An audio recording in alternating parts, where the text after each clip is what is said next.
In this video, I'm going to be responding to a social media post on the cost of batteries and whether it is cheaper or more expensive to use your battery when you've bought a battery, and what the costs are that you need to consider or take into account before using or cycling the battery on a regular basis.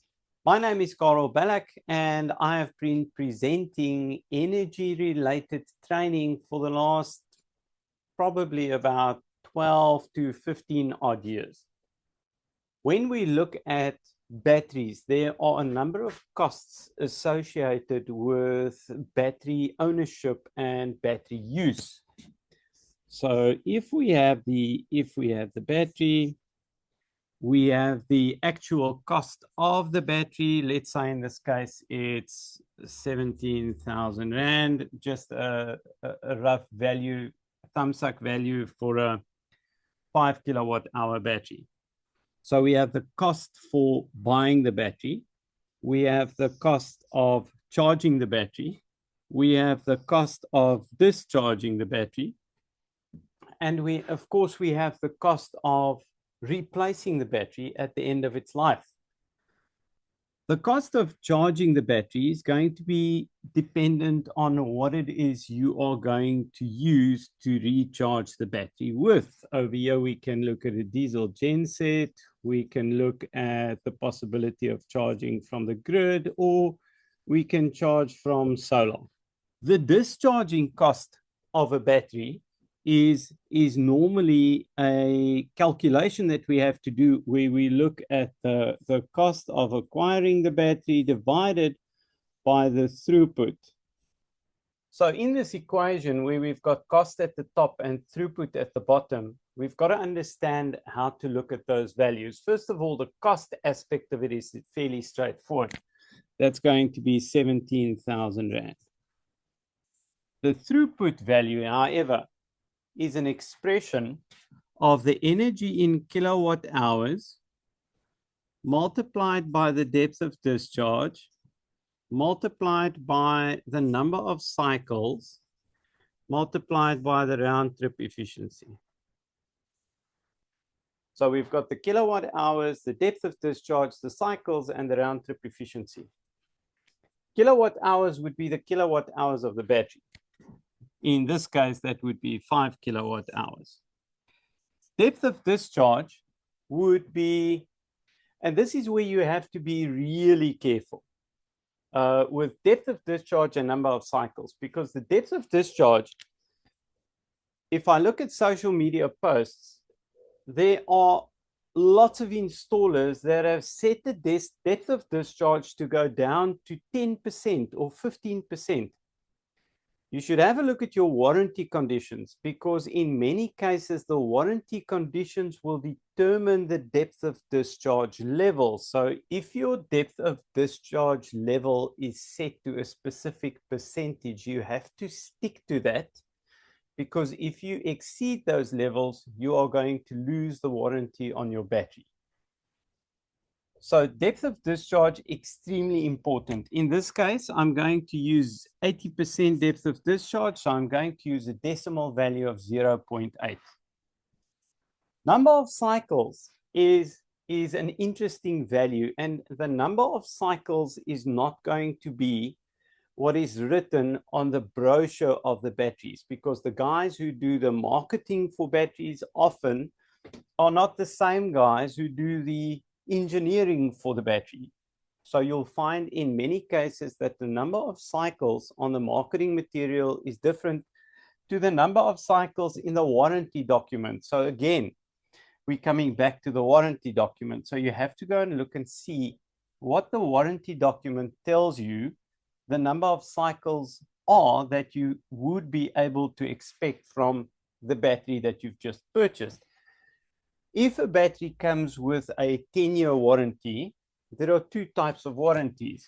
There's a warranty for when you use the battery, and there's a warranty for when you don't use the battery.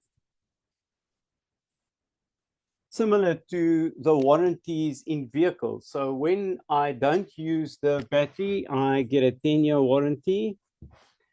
And when I use the battery, it might give me the throughput value as the warranty. So they might say, I've got 4.8 megawatt hours that they guarantee this battery would be able to deliver through the useful period or the useful life of this battery. The 10 years is allocated to when you don't use the battery. So if you go through a period of 10 years and you didn't use up the 4.8 megawatt hours, then this value would apply. Similar to when we buy vehicles. When we buy a car, it comes with a 5-year or a 3-year or a 2-year 150,000 kilometer warranty. Same thing applies. Now, if we were going to look at the number of cycles, I would be cautious to use values that I've seen in social media being quoted being 8,000 cycles or 6,000 cycles.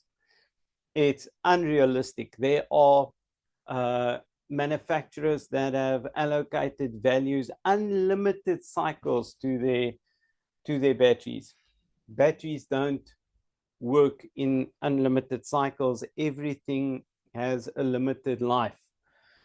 So I'm going to, because it's 10 years, assume it's 1 cycle per day over a period of 10 years, 365 days in a year, multiplied by 10 years, gives us 3,650 cycles. Multiplied by round trip efficiency, we have lots of guys claiming that their batteries are 100% efficient or 95% efficient. Guys, be realistic. I'm going to use 0.9 or 90% for round trip efficiency. Round trip efficiency is the value allocated to the battery that takes the losses into consideration during charging and discharging cycles. Lithium, I'm going to work on 90%. So we'll take those values. So 5 times 0.8 times 3650 times 0.9 equals 13,140. So then we'll take that would be 17,000 divided by 13,140, and that would equal 17 divided by 13,140, 129. 129 per kilowatt hour. So if you buy that battery, that is how big it is, and that is the number of cycles you're expecting, then this is what the battery is going to cost you for discharging it. So every time, and maybe we should choose a different color, every time we discharge this battery, it's going to cost us 129 cents per kilowatt hour. Now, if you stay in an area where the cost of energy is lower than this, and there are some areas where the tariff structures are still pretty low. If your cost of energy from your municipality is less than this, it doesn't make sense to use your battery. If it's more than this, it's going to make sense to use your battery, but you must take into consideration that your battery is going to have a replacement cost. So this calculation is going to be different for every battery and every installation. If you look at the charge rate of your battery, let's assume the average charge in peak periods is 4 Rand per kilowatt hour to charge, or maybe during the day it's 4 Rand per kilowatt hour if you're on a prepaid tariff in most municipalities. You're looking at about 4 Rand per kilowatt hour to charge. So if you are using batteries in a backup environment, in other words, you don't have solar, using your battery is going to cost 4 Rand plus 1 Rand 29. So it's now going to cost you 5 Rand 29 cents to use your battery if you use it in a backup environment.